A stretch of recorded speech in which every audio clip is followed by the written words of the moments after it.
It's time for episode number 258, and I'm so excited. You guys, this is a brand that is iconic in the marketing world, and so the fact that they get to be on our podcast blows me away. Get ready to hear from StoryBrand on episode 258.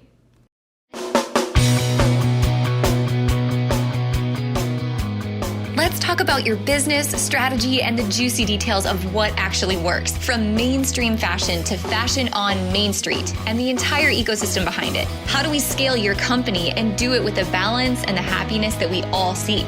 Let's hear from those insiders, experts, and strategists that actually make it happen. I'm your host, Ashley Alderson from the Boutique Hub, and I can't wait to chat.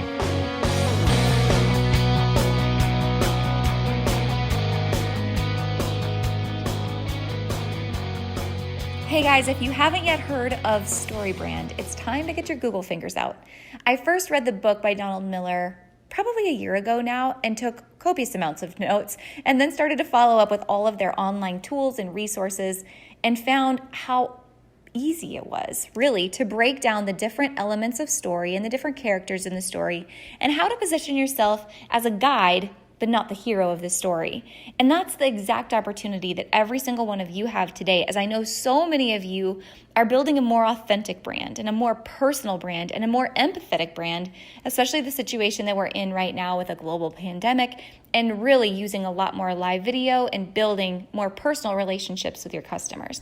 So today I couldn't be more excited, truly, than to have StoryBrand featured on our podcast. My friend JJ Peterson is the chief storyteller at StoryBrand, also a great keynote speaker, has his doctorate in communications, and is just so smart when it comes to breaking down how to be authentic and vulnerable, but in the most realistic way in the time that we're in. He's going to drop some knowledge bombs on you guys, also break down the elements of story, and help you to build a memorable brand with your customers through the opportunity that we're seeing right now. Guys, get ready to take tons of notes and meet JJ in this episode with StoryBrand. Hey guys, you are in for such a treat today. I am so excited. JJ Peterson is here, the Chief of Teaching and Facilitation at StoryBrand, and an all-around good guy. JJ, how's it going? Going great. Thanks for having me. I'm so excited to have you. We were just kind of chatting before we started to record for everyone who's listening today that we're both communications nerds. Yes. We love the thought process of communication and studied communication in school. And you have a PhD in communication. I do, which takes it to a whole new level.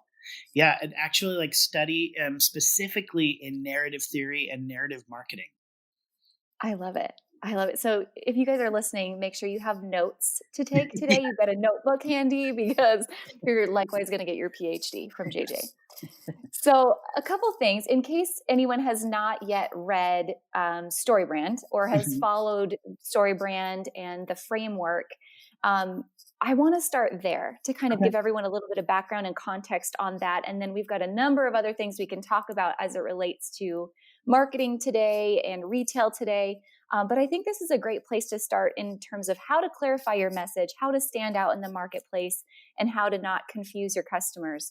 So kind of give me some background, how you came to StoryBrand and what people need to know about the framework. Yeah. So for me, my whole life has really been, like you said, kind of about story and communication.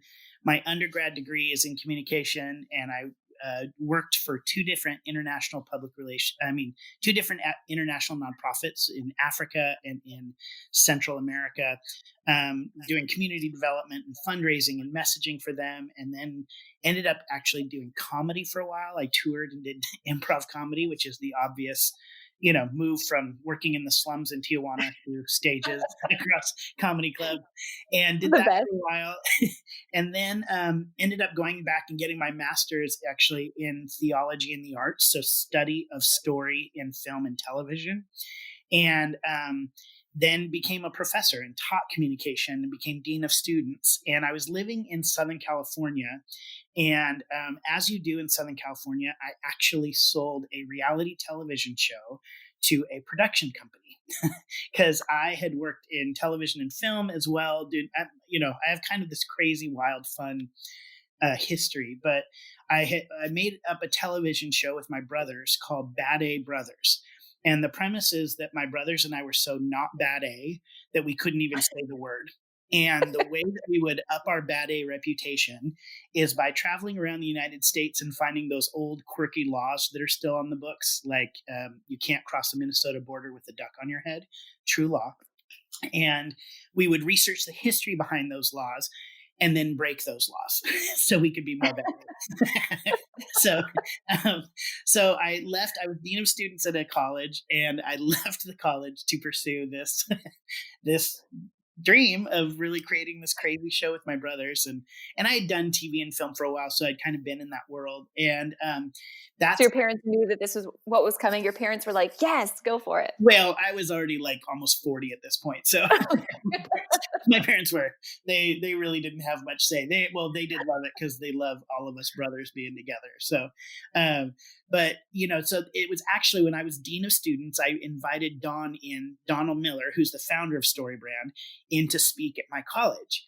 And we just became friends, and he knew I was leaving, and he was just getting StoryBrand kind of started and off the ground. And he said, well, why don't you come out to Nashville? We're doing these little workshops with about 20 people. And why don't you help clarify your message? Basically figure out how to pitch this TV show and pitch yourself. And I was like, okay, yeah, that'll be fun. And, in my mind, I'm like, yeah, this is what I do, Don. Duh. I mean, like I travel around and I teach this stuff and I write and I've been doing communication a long time, but I was like, yeah, I'll go check it out. And I went and checked it out and flew to Nashville, went to a workshop, and it absolutely blew me away.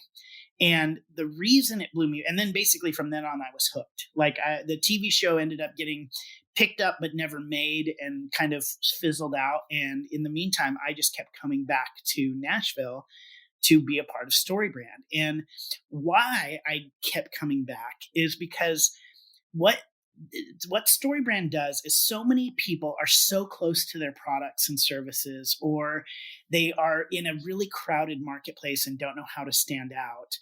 And they need messaging to help them figure out how to clearly communicate what it is that they offer and invite customers in a new way. And most people think like, well, you just have to be super creative. Like that's what you have to do. You have to be really good and creative, and you have to hustle a lot. And while those things are true, what I've learned over the years and what StoryBrand really teaches is that there are actually rules to how you tell story. The story is based in formula. And these formulas go back all the way, like even to Aristotle and Plato, who really began studying and formalizing how good story works. And those formulas have continued today, and even you can see them in movies at the box office. Well, no longer in the movie theater, but on your TV, on Netflix, you can see the rules of story. And when you understand the rules of story, then you can actually speak in a way about you can tell a good story about your company, about your products in a way that people will engage because it's the way they already think. They understand story. Story is the universal language. And so once I kind of discovered that, I was all in, and I wanted to help everybody do it. Everybody tell great stories. So thinking about story being the universal language, I feel like so many business owners today, like that's kind of a disconnect. Yep. We start a business, we're going to sell a product, but no one really understands, okay, well, how do I actually make my product connect with my customer? Like, Yes. what's the Yep. hang up? They should just buy it because it's great, right? Yeah. Wrong, right? Yeah. There's a formula behind it. Can you talk about that framework and how to start using story in your brand? Yes. Yeah. So a lot of people, again, think that like story is just like, well, if I just have a great product, people will come, and the product is the story. And it's like, well, kind of. Yes. If you don't have a good product, it doesn't matter what kind of story you tell, you're probably still not going to do great. But for those of us who have great products, it's not an if you build it, they will come kind of thing. You have to invite them into a story. And I'll run through just kind of, there's tons of like kind of longer formulas that are out there, but really from a very simplistic point, just breaking it all down. Like if we were writing a screenplay, there's actually like 32 to 36 points you have to hit, depending on what type of movie you're writing. But in just your most basic understanding of story, there are really 7 elements that are in every good story. And those 7 elements are, first, there is a character. You have to, in a movie, within the first about 9 minutes, understand who the main character is and what that main character wants. It has to be super clear. And that main character can't want 20 different things. Jason Bourne can't want to understand his identity, but also open a cupcake shop and train for a marathon and get the girl and adopt a cat. Like you can't, that's a horrible movie. That breaks the rules. That's one of the rules, is you have to have a character who wants something, and that has to be super, super clear. And it really has to be one thing. Then the second element is that character has to encounter a problem. All good stories stories only really get going when there is a problem. If I was telling you a story about me just sitting on my couch all day, literally like, yeah, I drank a little bit of orange juice in the morning and then I sat and you're not engaged in that, right? It's not a good story. It's very boring. But if I'm sitting on my couch and all of a sudden a car crashes through my window, now we have a story, right? Because there is a problem. So in a movie, the main character wants something, then has to encounter a problem that gets in the way of that. Then next, the character, third element, is a character has to meet a guide. Someone who comes alongside them, who's already overcome this problem that they're encountering, has already won the day. So they have empathy for the main character. They know what they're going through, and they've already won the day. So in Hunger Games, Katniss has Haymitch. In Lord of the Rings, Frodo has Gandalf. In Star Wars, Luke has Yoda, right? You'll see this over and over and over again, is that there's somebody who comes along to help the hero win the day. And the key things there is they have to have empathy and authority. They have to understand what the main character went through, and they have to have won the day. The fourth element is then that guide gives the hero a plan. Think about in how many movies you hear the words, what's the plan? Or here's the plan, or let's get going on the plan. You see that over and over, because no matter how crazy the task is that the heroes are trying to accomplish, they're in Ocean's 11, they're trying to rob the Bellagio, which it's never been done and it's impossible. And the security is too crazy. And then they go, but here's the plan. And now we, as an audience, when we see the plan, can see that there is a way forward. Then there comes a moment. The next element is call to action. There's a moment in the movie when the hero has to accept or reject the movement forward. Like there's a moment that everything kind of hinges on. And that's why you have so many like bombs going off in a movie, or in 5 minutes, or you have, the villain has kidnapped somebody and they'll disappear if you don't get them within 24 hours. There's a moment that the hero has to act. And if they act, then it leads to the next element, which is success. So the hero overcomes the problem and wins the day, or we know that if the hero doesn't act or they fail, that there is failure. And we know exactly what is at stake in the story and what failure can look like. So those are the 7 elements of story. A character who wants something, 1. 2, who encounters a problem. 3, who meets a guide. 4, gives them a plan. 5, calls them to action. 6, that it can either end in failure, or 7, success. That's every story you see these days. And that's really what are the rules. And if you break those rules, this is where some of my nerdiness comes in with my PhD. You break what's called fidelity and coherency. And when a story does not stay consistent and move through the rules, it breaks fidelity and coherency. And there's a bunch of research that shows that when you achieve fidelity and coherency, when a story makes sense and people can be engaged in it, they experience what's called narrative transportation. Narrative transportation is when you, essentially it's like when you say, I got lost in a book, or like you're watching a movie and you jump when something jumps out at the character, or you cry. When you're actually engaged in the movie, experiencing it, you experience narrative transportation. You get in the story. And then there's more research that says that when you experience narrative transportation, your mind changes based on what you've seen, and your actions change based on what you've seen. So you put all that together and you say, when a story makes sense, when it follows the rules and has fidelity and coherency, People engage in that story at a higher level, and they then actually change their mind and their actions based on that. So Mm. now taking all of that back to brands. Okay. So I know Yeah. that was a lot. It's so good. So, Everyone's like sharpening my pencils. so how all this applies to brands. Okay. So basically, you need to tell a consistent story, a story that has fidelity and coherency about your brand, because then people will experience narrative transportation. They will see themselves in the story. Then they're more likely to like you and buy from you. And there's research that shows that you can experience narrative transportation in as little as an Instagram post. So what we're not talking here like that you have to be telling this long story or long videos with everything. It means that when you do messaging, whether it's an email, a one-liner that describes what you do, your website, Instagram posts, when you follow the rules, people can experience narrative transportation and are more likely to buy. So, Mhm. applying the rules of story to a brand. The way that this works is your job as a brand is to invite customers into a story to help them experience narrative transportation. And the way you do that is you establish that the character of your brand story is your customer. Your customer is the hero of the story. So many brands make a mistake of making themselves the hero of the story. They think Mhm. we have to be great. We have to show how wonderful we are. That's not true. You have to position your customer as the hero of the story. So you need to identify, and this is as simple as literally writing down clearly, what does our customer want? So, what does our customer want as it relates to our brand? That's the question you want to answer. And that needs to be clear and it needs to be specific.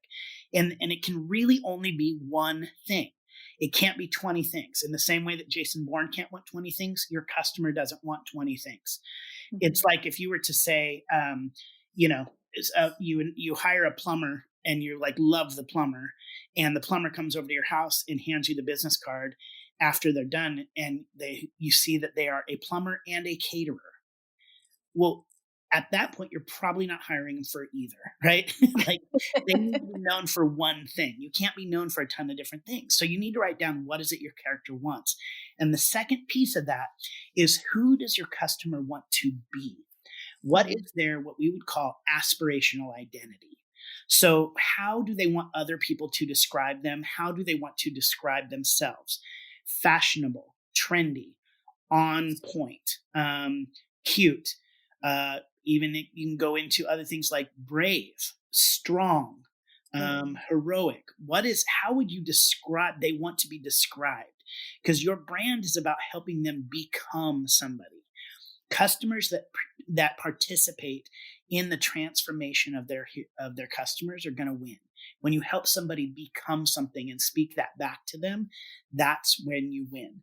So first establish who is your character, that's your customer. What do they want and who do they want to be? How do they want to be described? Then what is the problem that's getting in the way of that for them? Then how do you position yourself as their guide? This is the big paradigm shift in the story brand framework. You are the guide in the story, not the hero. And as Mhm. the guide, you're helping the hero win the day. So, how do you position yourself as somebody with empathy and authority? So, I've been in your position, so I understand you, I am you, which is a lot about authenticity and vulnerability, but also how have I moved forward? How have I already won the day or helped other people win the day? That's how you position yourself as a guide. And you only speak about yourself in your messaging out of those two buckets, empathy and authority as the guide. Then you need to give them a plan. So, what is the plan? In the context of a lot of your listeners, it's like, how do you purchase something?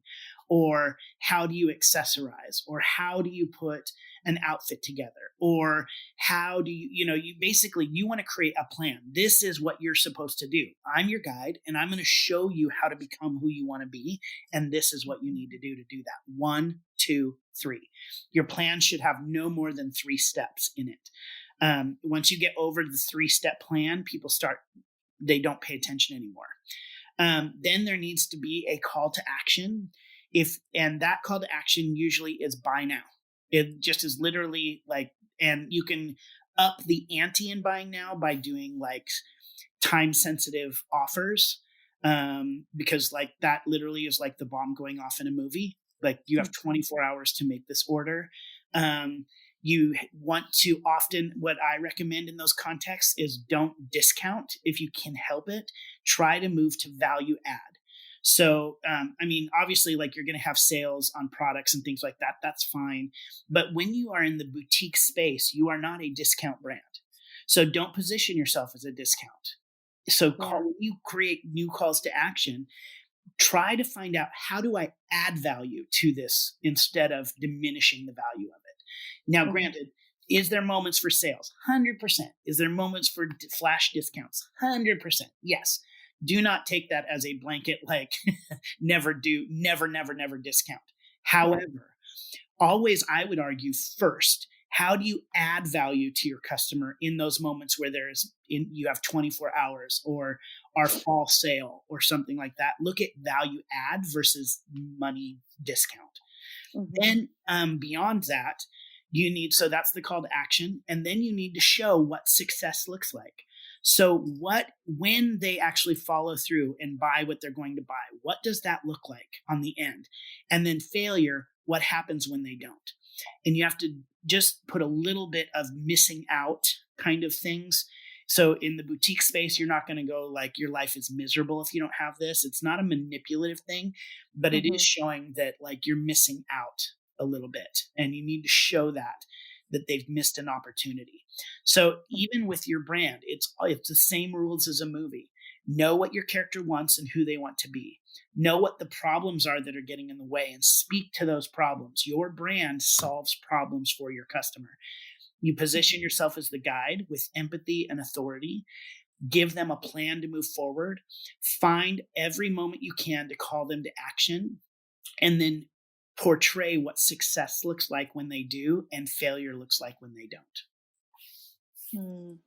I love it. And in case you guys are listening and just, having read the book, if you are listening and you have not read the book, or I know you guys have courses that walk through this as well, so you can kind of step by step go through and craft your own story. But then I think the next question in my mind anyway goes to, all right, now how do I implement it? This isn't just the about page on my website, right? This isn't just like an email here and a post there, but I actually have to go through and like let this breathe life into every area of my being. And that comes through in every piece of marketing that I craft. Can you kind of like give that next step of direction of like, okay, where do I even start to like build that funnel and start to implement once I know what my key elements of my story are going to be?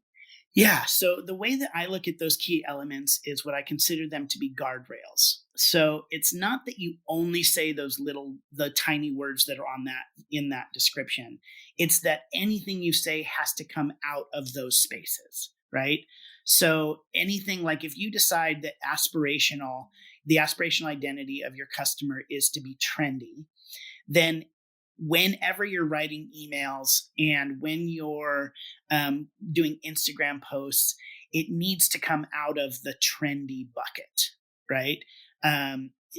Comfortable is a different story. So that's where I say like what the story then creates is guide rails. So you can say, well, let's write a post about being comfortable. And you go, well, no, that's actually not our customer story. Our customer story is trendy. So you may drop comfortable in, but you can never lead with it, because that is where now the messaging starts to get confusing. That's a different story. Comfortable and trendy are two different stories. Different aspirational identities are different. So like rock star mom or hip and chic, again, two different stories. So you want to use this this then becomes like when I create this for a brand or for even a product we're trying to launch, I literally write this down on a piece of paper and put it up on my wall. And then any email I'm writing, anything on the web page, anything that is going to go on Instagram has to come out of one of those 7 messaging points. And I want to make sure I'm hitting all the 7 messaging points at some point in my branding. So that doesn't mean that like every Instagram post has all 7, or even my every email has all 7. It means that if I end up sending 7 emails that that needs to cover all aspects of that at some point in that sequence. So Mm. that's the first thing, is just understanding that this now becomes your guide rails for everything you're going to write and create. And then what we really recommend is creating, if you don't already have a sales funnel, something that keeps you connected to your customers when you can't see them face to face, then you need to create a sales funnel. And we define a sales funnel as 5 things: a one-liner, which is a simple way of explaining what you do or what your brand is all about. It's a really simple, it's a formula actually that we teach you how to do. So you need a one-liner, you need a clear website, you need a lead generator. A lead generator is something that you're giving away for free to your customers, like a tips sheet, or it could be a sample, but really it's like 5 tips on this, or 5 things to avoid. So it's something that gives your customer value and helps them move forward in their journey, helps them become more of who they want to be, helps Can them that be a discount code? it can be a discount code. Yes, that can also be Okay. a discount code. Um, and the whole point of that is to get their email. And so Mhm. it has to be valuable enough that somebody would download it to give you their email for it. Then after that, you actually do need a sales funnel. A sales email sequence and a nurture email sequence. So those are the 5 things: one-liner, website, lead generator, sales emails, and nurture emails. Sales emails, especially in the boutique space and in like retail kind of space, they can involve like a lot of imagery, a lot of doesn't have to be a lot of language per se, but you do want a little bit of language that tells part of the story in there. Literally brings in some of the aspirational identity, speaks to that, speaks to the plan, speaks to success, talks about maybe just a short couple sentences that talk about you with empathy and authority. Like, we get it, we understand, we are like you, we have found. Just sentences Mm. like that, couple things like that to open it up, and then actually do a lot of imagery. Nurture emails are different. Nurture emails, so sales emails are really designed to sell. Like, it's like, hey, this is what's on special right now, or these it's about summertime and here's the shorts we have. It's really designed to sell. Nurture emails are when they don't actually buy. So let's say, or maybe they've already bought once and have not returned to buy again. Nurture emails are where you stay connected with your audience by doing exactly what I said with the lead generator, continuing to give them value. So what are the top trends that are coming up? You're not telling them to buy this right now. You're just saying, hey, we know you want to be trendy, and here's the top 5 trends that we see coming for this fall. Mhm. And then the bottom, you can say, hey, go shop now. But the nurture emails are not really designed to do a hard sell. They're just Mhm. designed to give your customer value. And especially right now during this kind of, right now, different brands are seeing so much different levels of success during this COVID crisis. Mhm. And those who have a sales funnel built already, like, the best time to build a sales funnel was a year ago. The next best time is right now. Mhm. And we have heard from a couple of our customers, our clients, they'll come to us and say, hey, I feel like a lot of people are bombarding everybody with emails right now. So we just want to be quiet and silent. And I would say, no, no, no. Now is not the time to be silent. Now, you can't be tone deaf and be selling in a way that feels super aggressive, or basically like not, like, a lot of people are hurting financially right now. That, I get that. A lot of people are um, not going out and buying new things, especially clothes, because we're not all out in public as much anymore, right? So Mhm. but that still doesn't mean you should be silent. What you should do is, I would still send sales emails, because you still want to make money, but at the same time, up your nurture emails. So what are, find some ideas, brainstorm with your staff, and sit down and go, all right, what are some tips we can give people? What are some free ideas? What are some things, like 5 ways to repurpose your outfits? Those don't directly lead to sales for you in the moment, but what it does is it continues to position yourself as the guide, your brand as the guide that says, hey, we are on your side. And the reason we're asking you to buy from us, this is all subconscious, but the reason we're asking you to buy from us is because we actually want you to become who you've said you want to be. And we Mm. believe we have the best way for you to get there. But even if you don't buy from us, we still want you to win the day. And so here's some tips, here's some tricks, here's some things that we're going to offer you that are value that help you become this person, whether you buy from us or not. When you're ready to buy, we're here. Would you say there's like an ideal mix between sales content versus nurture content, your jab versus your right hook, like on Yeah, any yeah. channel? Is there like a percentage you would mix it up, one or the other? Well, that's tough to be very honest, because it's all Yeah. nuanced. It all depends on how long they've been in your Mhm. email system. There's a lot Mhm. of details to it. What I would say though is when they download like your lead generator, like a discount code or your tips and tricks, that Mhm. is the time to sell them. Like everybody knows they're going to be sold. So send a couple emails that are more direct sales emails and Mhm. then drop them into a nurture sequence and then leave them in the nurture sequence until you're ready to do your next big push. So let's say it's getting ready for summer or getting ready for Mhm. fall or an event, Mother's Day, that's coming up. Then put Right. them back into a sales sequence, send a couple sales emails, then go back to nurture. So it's Mhm. not a like start and then once you stop, you're done. It's really an ebb and flow. Um, and most people, I would probably say most people are underdoing it. If it is a concern for you, if you are concerned that we are sending too many emails, then I'm betting you're not sending enough because you're actually thinking about it. And so, which is great. You should be thinking about it. But at the same time, like, don't be afraid, even in this season, to call people to action. Because when you're telling the story correctly and when you're kind of calling people into this place, you really are doing it because you want them to win the day. And Mhm. even for us right now, we're an events company where essentially everybody either came to Nashville, got on a plane to come to Nashville to be with us, or we went to go, got on a plane and did a private workshop with them. Everything was in person pretty much. We had some online products, but that was not our main push. The online products were more like a little bit of an afterthought. And we had an event planned in April where we were going to have about probably 300 people here in Nashville. And once everything shut down, we immediately went online. And at first we were like, well, are we being tone deaf by trying to sell a product to people now? And what we realized is that no, right now, more than ever, it's important to stay connected to your customers when you can't see them face to face. And that's what we teach people to do. And if people are going to survive this season, they need a sales funnel because they're not going to get people into their shops. They're not going to get face to face meetings.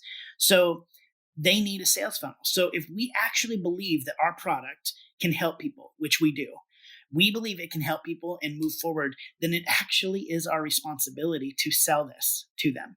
Now we dropped the price significantly compared to our live event. We wanted to stay in line with the times and what was going on. But like if we didn't believe in our product, then it would actually be manipulation and it would feel like we were trying to rip people off or just try to make Yeah. money for the sake of making money. But we believe in it. We Yeah. straight up, I believe that anybody who goes through our product, our courses, we price them at a point where we hope that people make back 10 times what they invested in within 18 months. So Mhm. just on that investment, not on what else they're doing, but this is ups their investment 10 times. So I actually have no qualms about selling. So for people, when you ask that, going back to that question of what's the right percentage, Mhm. eh, you know, feel that out, know your audience, be aware. The longer that they've been in your email system, the more emails you can send them. The shorter they've been in, you probably want to do a couple sales and then move right into nurture. Mhm. But just keep that cycle going and think in this time in particular, what value can I bring to my customer? Not what can I get from them, what money can I get from them, but what value can I bring to them? And when you do that, then I don't think you're going to have to worry about how many emails you send. I love that. Such a great answer. Sales is a noble process when it's done correctly, right? Yeah. Because you're filling someone's need. Yep. We have had that conversation an awful lot inside of the Boutique Hub recently. So I appreciate how eloquently you put that. It's very, very good. kind of moving on that same note, though, a lot of people have now moved, they've transitioned to video. If they haven't been Yep. doing video already in retail, now they're definitely moving to it. And some people are extroverts and, and they love it. Other Yeah. people are like, oh my Lord, I'm going to puke. And they're wondering, how do I transition this brand that I've built into video? Yeah. And it goes back to, like we were talking about, empathy and authority. Yes. Do you have some tips around like what boutique owners could do when it comes to building their brand now in a more empathetic way and authentic way through video? Yeah. So I would say overall, like when you're thinking video, visual in particular, like Instagram Live, Facebook Live, those kind of things, that you really want to, for boutiques in particular, focus in the guide space, so empathy and authority and aspirational identity. I'll talk about aspirational identity first because that one's a little bit easier. So the first thing is to understand who your character wants to become, right? So how, and the two questions you want to ask yourself, and literally like take a minute and write, like brainstorm and write this down. How do they want to be described by other people, and how do they want to describe themselves? Like what's one word really that they would want other people to say about them? You know, when it comes to fashion, my customer wants to be blank. Or when it comes to the way they live their life, my customer wants to be blank. Think about that word. Then not anything, but much of what you do on Instagram, Facebook, and in video needs to embody that characteristic. You want to tell stories that reinforce that. You want to show images that reinforce that.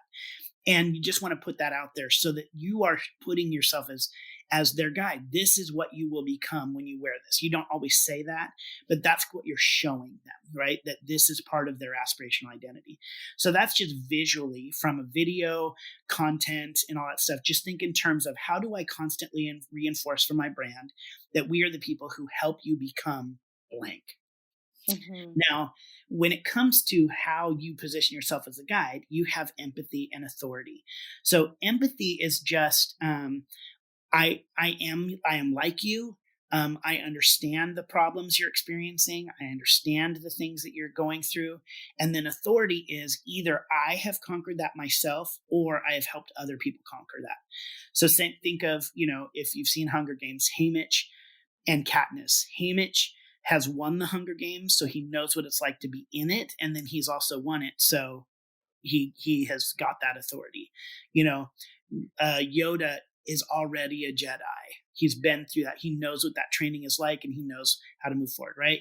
There's always empathy and authority. And there's a really interesting thing that happens in movies and in story in particular that the guide does for the hero is at the end of the movie, the guide typically gives like a head nod or hat tip or a wink at the end to basically say, you did it, kid, right? You've done it. You became who you were supposed to be. That's in like so many movies. Like you could probably picture those moments. The head, the team captain on the basketball team is being carried off on the shoulders, and the coach just like gives a wave and walks off the court. Because they're the guide. They helped the character become who they were supposed to be. So part of the role of the guide is to continually affirm the transformation that the character is going through. Continually affirm that they are becoming this person, that they are this person. Every little step helps them be there. And with empathy, so that's one thing. With empathy and authority, what you want to do is basically, you have to be really careful. So sorry, my mind's going a million miles an hour, but let me focus. So the way that empathy and authority works is they're a 1-2 kind of combination punch. So like if I'm going to a gym and I'm going to work out with a trainer, and I walk in and that trainer lifts up their shirt and has a 6-pack abs and goes, "All right, fatty, let's get going." They might have a lot of authority, but I'm not sure that they're my guide, right? Because they're like, they don't understand that I love ice cream. But if I walk into a trainer and I say, "Hey, look, I'm looking to lose like 30 pounds," and that trainer goes, "Me too." That's a lot of empathy, but probably also not my person, right? And so you have to have somebody who, I walk into that trainer and they go, "Hey, I get that you love ice cream. I love ice cream too, but I've actually figured out a way where you don't have to cheat yourself on some of the foods you love while also getting the body you want. That's my person, right? It's that combination. And in the space of of empathy and authority, you have to maintain both of those at the same time. And this is where it gets tricky for people who are trying to be authentic and vulnerable. And I'll do an illustration, because you can be authentic and vulnerable in all areas of your life, except you cannot be vulnerable in the area you are trying to be a guide for your customer. And let me explain that. So I went to a dentist right before Christmas, and I had a broken tooth. And I walked in, and it was an emergency thing. I was in Oregon visiting my family, so not my normal dentist. And he took an x-ray and put the x-ray up and literally started pacing the floor and started going, "Ooh, this is not going to be good. This is not going to be good." And goes, "Oh, that is an angry nerve." And just like, and I started like getting nervous, and he was like, "Oof, I think we can do this, but I'm not sure." And ended up like being sick, like a half hour into the surgery, being because they needed to ultimately take the tooth because it was broken. He's like 6 inches from my face, and he's cussing. He's literally cussing in my face, and he's talking to his dental assistant and going, "I don't know what I'm going to do. I don't know what I'm going to do." So he's kind of like freaking out. She ends up telling him to take a break. He walks away. She takes the like gauze out of my mouth, the thing that was holding my mouth open, so my mouth can break. As he's coming back, I say to him, literally, I say to him, "I believe in you." and he like I had to pump up my dentist.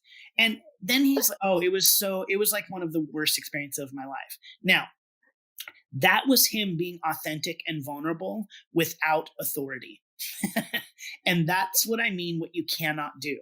So if I was his friend, if I was just his friend, and he's telling a story about how hard this dental surgery is, and that he just went through a really tough time and it was really difficult, that's fine, because I'm not giving him money in that moment to take care of me. We're just friends. So he can be vulnerable about being a dentist in that context. What he can't do is be vulnerable about being a dentist when I'm coming to him to be a dentist. So for people like on Instagram and on video, what you can do is, like, let's say you are you're a boutique retailer who focuses in specifically helping people be really trendy and on point. Mm-hmm. You can talk about being vulnerable in, man, having kids being homeschooled right now is rough, or finding the time to get outside and exercise is hard. Things like that. What you can't do is, it's really hard to find good looking things in my closet right now. You can't be vulnerable in the context of the place you are trying to be somebody's guide. Or, I never can find anything to wear.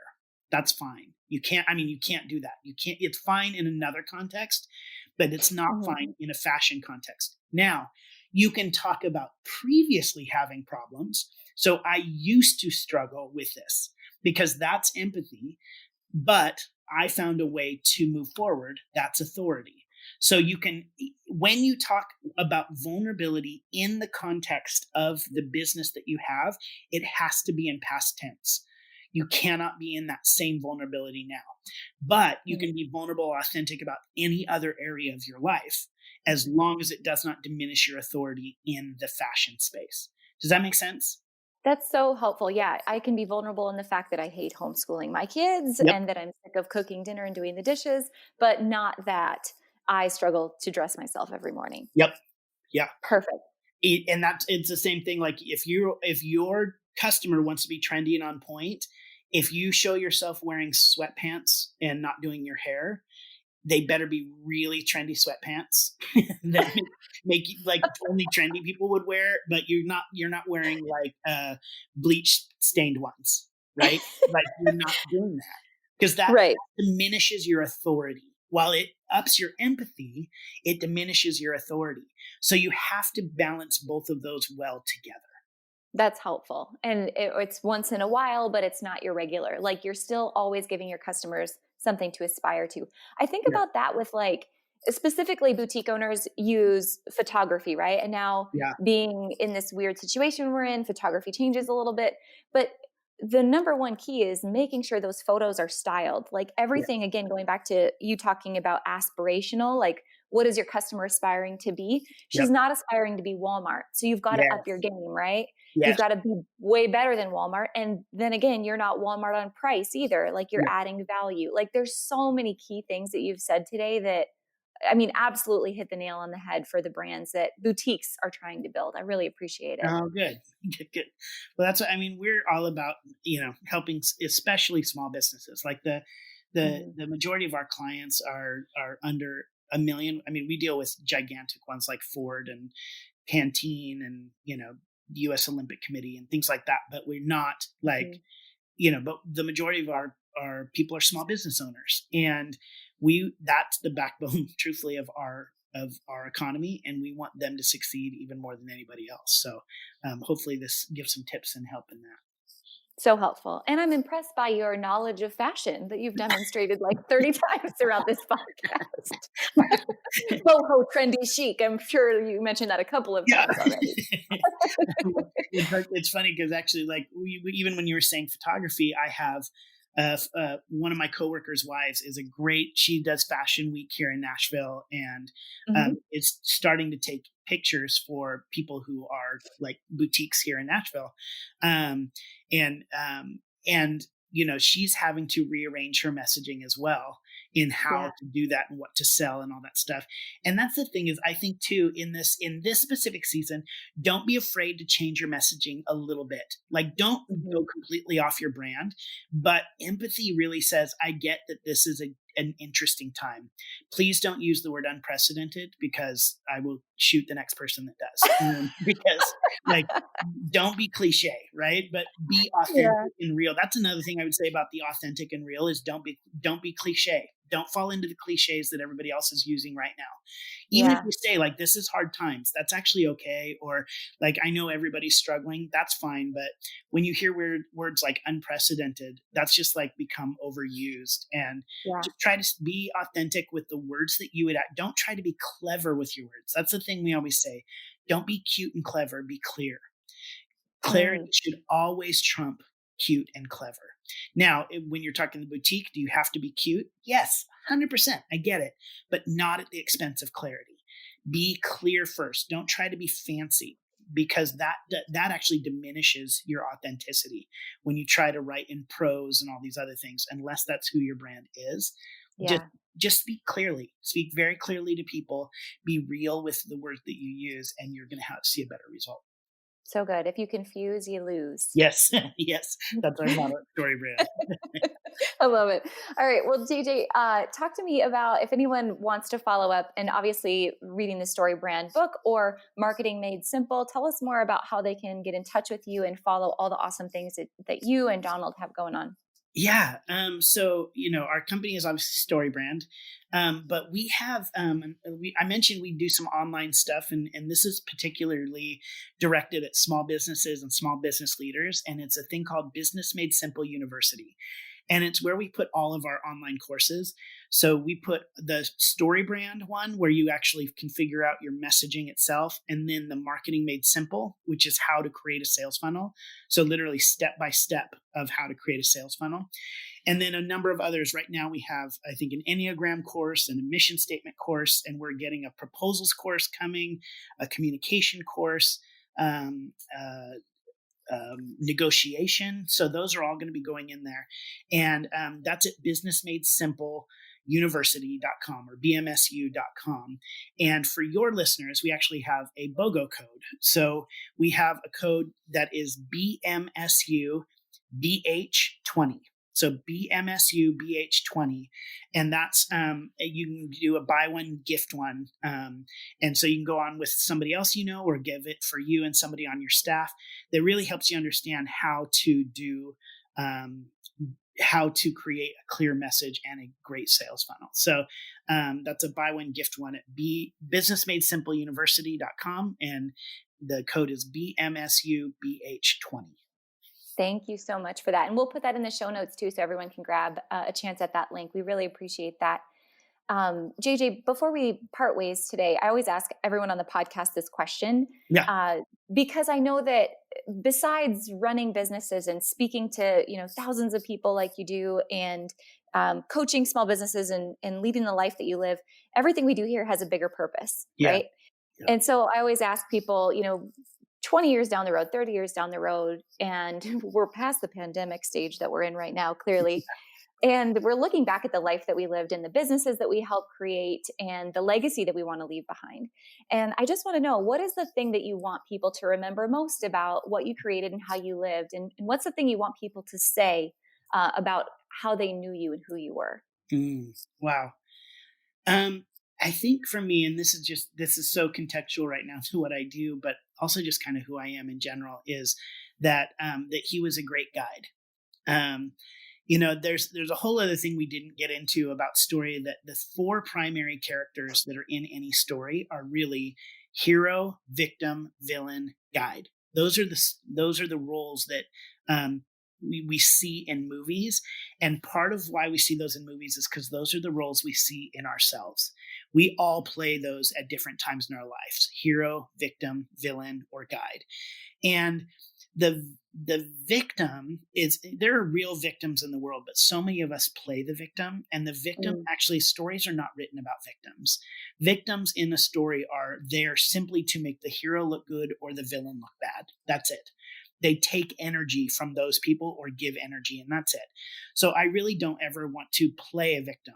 There are moments I am, but victim is always a temporary state. The villain is somebody who actually always has a history of backstory pain and is trying to get revenge on that pain. And so they want to hurt other people the way that they were hurt. And I never want to play the villain.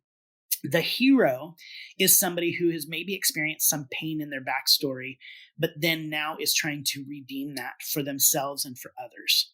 And so they are kind of constantly up and down in the story. In any good movie, you see the hero like win the day and then lose the girl, and then be excited and then like fall into another trap, right? They're up and down.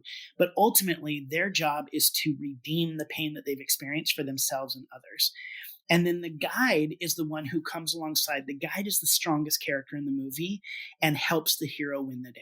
That's all that they do.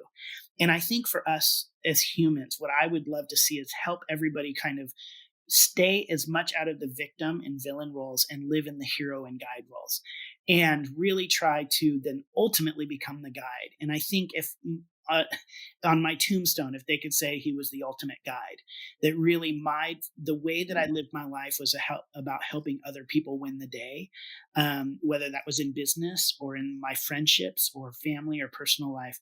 I think that would be like the best thing people could ever say about me. JJ, you're a light. Thank you so much for being with us today. Oh, thank you too.